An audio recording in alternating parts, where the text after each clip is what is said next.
Most welcome to all of you. आज का topic है हमारा फॉर्मेट ऑफ फॉर्मल लेटर, है ना। एक्चुअली लेटर दो प्रकार के होते हैं, एक होता है फॉर्मल लेटर, एक होता है इनफॉर्मल लेटर, ठीक है ना। फॉर्मल लेटर ऑफिशियल लेटर होते हैं, जैसे कलेक्टर को लिखना, प्रिंसिपल को लिखना, है ना, सुपरिंटेंडेंट ऑफ पुलिस को लिखना। ये सारे लेटर कौन से हो जाएंगे हमारे फॉर्मल लेटर।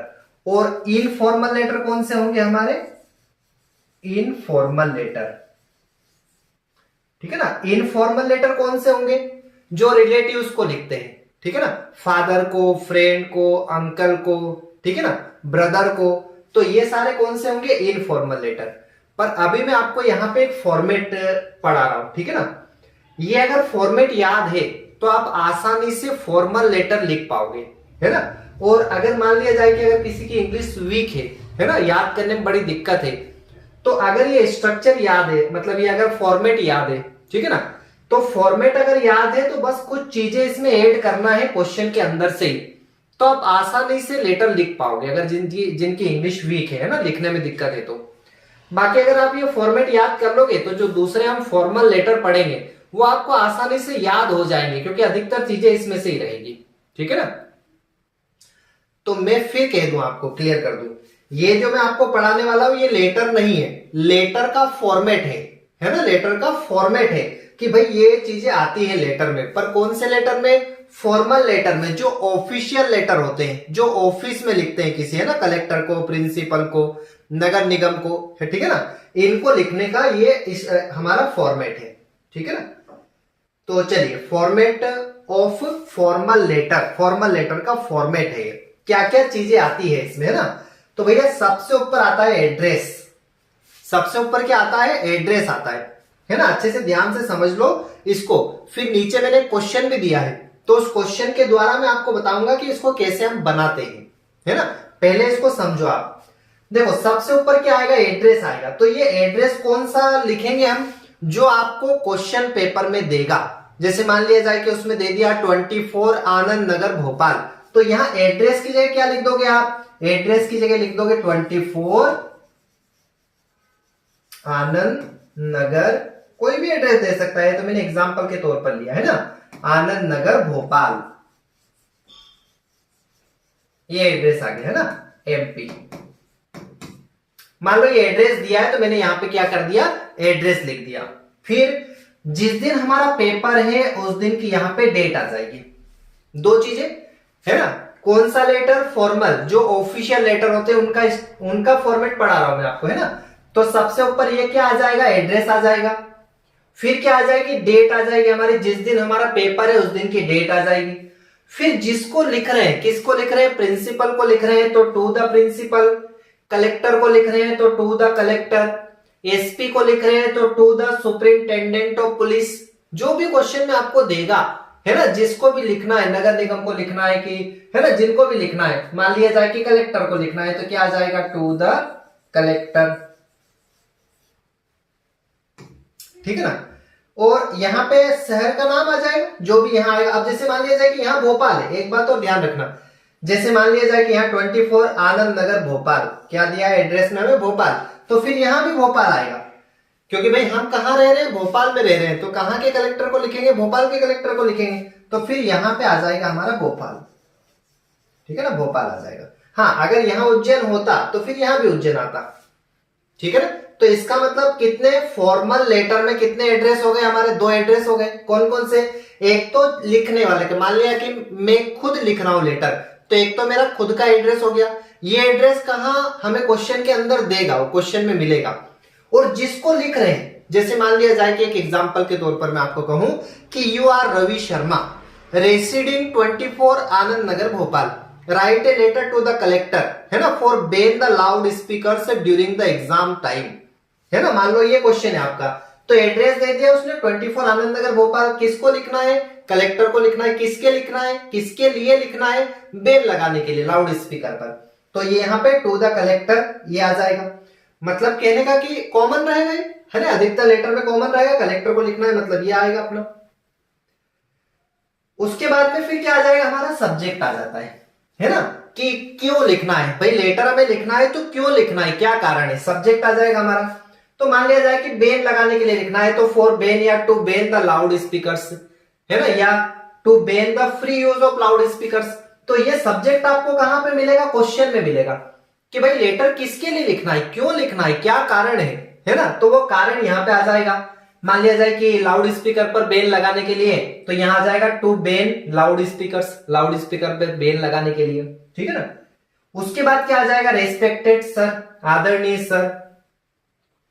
फिर क्या आ जाएगा, अब ये जो लाइन है ना, ये सारे लेटर में अधिकतर कॉमन रहेगी। फॉर्मेट मतलब समझ रहे हैं ना आप लोग, कि फॉर्मेट मतलब ठीक उसी प्रकार से जैसे मैंने पहले भी एक नोटिस वाला फॉर्मेट आपको कराया था, ठीक है ना। नोटिस वाले, अगर नोटिस वाला आपकी वीडियो देखा हो तो, कि जैसे हम ईंट बनाते हैं ना, तो ईंट बनाने का एक सांचा होता है, तो उस सांचे के अंदर मिट्टी डालो तो ईंट तैयार। तो ये सांचा ही है, इसके अंदर बस कुछ चीजें हमें ऐड करना है क्वेश्चन के अंदर से, तो आपका लेटर तैयार हो जाएगा। क्या लिखना है, आई वॉन्ट टू ड्रॉ। आई मतलब क्या होता है, मे, वॉन्ट मतलब होता है चाहता हूं, वॉन्ट मतलब चाहता हूं। I want to draw your kind attention. Draw का मतलब ये ड्रॉइंग वाला ही वर्ड है वैसे, पर यहां पे इसका मीन अलग होगा। मैं लाना चाहता हूं, मैं खींचना चाहता हूं। तो I want to draw your kind attention, मैं आपका ध्यान लाना चाहता हूं, दैट की। अब किसकी तरफ ध्यान लाना चाहता हूं, तो ये क्वेश्चन में जो भी हमारा सब्जेक्ट होगा, कि जो भी हमें प्रॉब्लम है, भाई कलेक्टर को हम लेटर लिख रहे हैं तो क्या प्रॉब्लम है, किस प्रॉब्लम के कारण हम लेटर लिख रहे हैं, वो प्रॉब्लम यहां पे अपने को लिख देना है।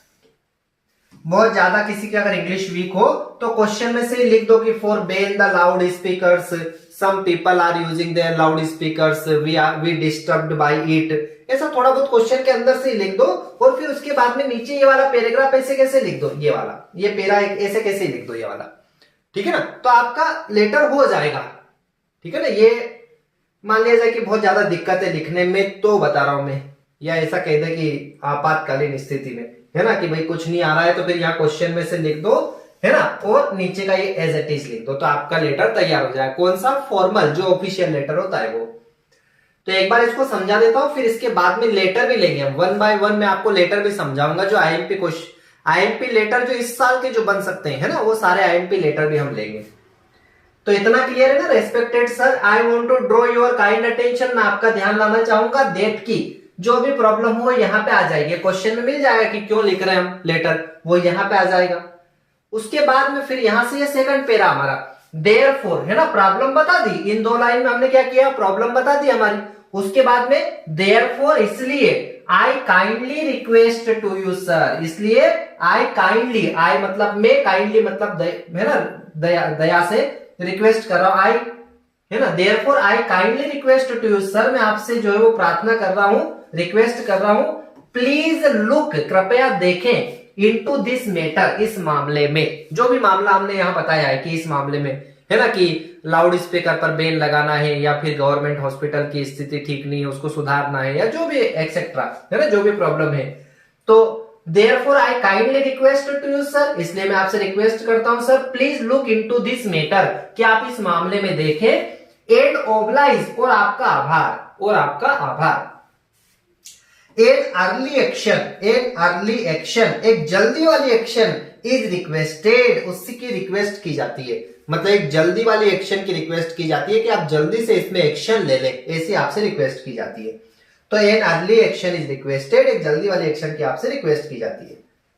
थैंकिंग यू, आपको धन्यवाद, इन एंटीसिपेशन, उम्मीद में, है ना, एंटीसिपेशन का मतलब होता है उम्मीद, ठीक है ना, तो उम्मीद में आपको धन्यवाद, उम्मीद,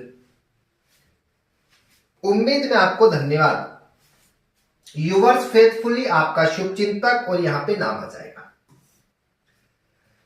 तो अधिकतर जो लेटर रहेंगे ना हमारे, ये वाले फॉर्मल लेटर, जो ऑफिशियल लेटर रहेंगे, उसमें ये वाला जो पेरा है ना, वो तो करीब करीब सेम ही रहेगा सबका, बस यहां बीच में चेंज होगा कुछ, ठीक है ना। तो ये फॉर्मेट है, मैं फिर कह दूं आपको, जैसे मान लिया जाए कि ये क्वेश्चन पढ़ते हैं, है ना, ये क्वेश्चन मान लो दे दिया आपको, मान लो ये क्वेश्चन आपको एग्जाम में आ गया कि यू आर रवि शर्मा, रवि या रवीना शर्मा, एक्चुअली दो दो नाम देता है आजकल, है ना, पेपर में, कि अगर लड़का हो तो वो लिखेगा रवि शर्मा, लड़की हो तो वो लिखेगी रवीना शर्मा, ठीक है ना, तो दो दो नाम आजकल दिए जाते हैं। तो यहाँ पे नाम आ गया हमारा, तो ये नाम कहां पे आ जाएगा, मान लो रवि शर्मा लिखा है, ये रवि शर्मा या रवीना शर्मा, एक ही बात है, तो वो नाम कहां पे आ जाएगा, यहाँ पे, यहाँ पे लिखेंगे, ये इसके नाम को हटा देंगे भैया, है ना, इसकी जगह पर लिखेंगे, ऐसा डैश करके नहीं लिखेंगे, मैं फिर कह रहा हूं, इसकी जगह पर लिखेंगे रवि शर्मा। तो नाम दे दिया उसने रेसिडिंग, रेसिडिंग मतलब रह रहे हो, कहां पे रह रहे हो, 24 आनंद नगर भोपाल, आनंद नगर भोपाल में। तो अपन ने एड्रेस लिखा ही ऊपर, ऐसे अपन एड्रेस लिख देंगे 24 आनंद नगर भोपाल, ये यहाँ पे लिखा अपन ने एड्रेस, ये ठीक है ना, ये 24 आनंद नगर भोपाल, ऐसे अपने को एड्रेस लिख देना है। फिर क्या कह रहा है क्वेश्चन में, write a letter to the collector, collector को लेटर लिखना है फॉर बैन, बैन मतलब प्रतिबंध लगाना, है ना, प्रतिबंध लगाने के लिए on the free use, free use मतलब मुक्त रूप से यूज हो रहा है लाउड स्पीकर, लाउड स्पीकर का मतलब हर कोई व्यक्ति लाउड स्पीकर का यूज कर रहा है ना, ड्यूरिंग एग्जामिनेशन, कब, एग्जामिनेशन में, मतलब ड्यूरिंग एग्जामिनेशन मतलब एग्जामिनेशन के दौरान, जब हमारे एग्जाम चल रही है तब हर व्यक्ति जो है वो लाउड स्पीकर का यूज कर रहा है, तो उसके लिए बैन लगाना है, ठीक है ना। बस तो यहाँ पे हम क्या कर देंगे, वही ये वाला पेरा तो पूरा सेम रहेगा, बस यहाँ पे क्या चेंज कर देंगे, केवल सब्जेक्ट आ जाएगा, to ban the loudspeaker, loudspeaker पर बैन लगाना। I want to draw your kind attention, मैं आपका ध्यान लाना चाहूंगा दैट की।